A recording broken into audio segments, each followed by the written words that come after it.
Number 32. What carries a copy of a gene to the cytoplasm to make a protein? So in order to make protein, what does a cell need? It says it's a copy of a gene.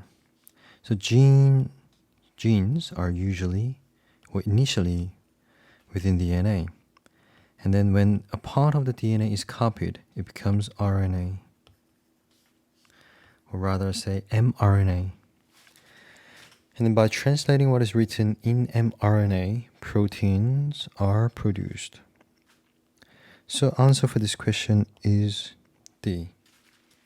What carries a copy of the gene? If the question was asking what carries the gene in the cytoplasm, actually not in the cytoplasm, in the nucleus to make a protein, then it's B, DNA. But the question asks the copy of the gene to the cytoplasm to make a protein. It's talking about the process of translation. Translation occurs in the cytoplasm. Actually, I'll delete everything and just make it clean and explain it to you guys. So this is the nucleus.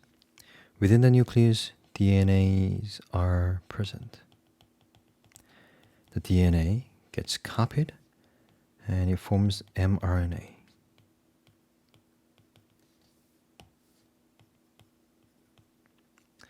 And this mRNA goes out of the nucleus to the cytoplasm and gets translated. And that is helped by organelles called ribosomes.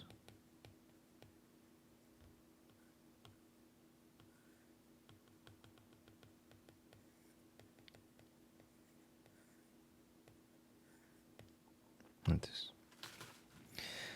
So it has words cytoplasm and copy of the gene to make protein. So the answer should be D for this question.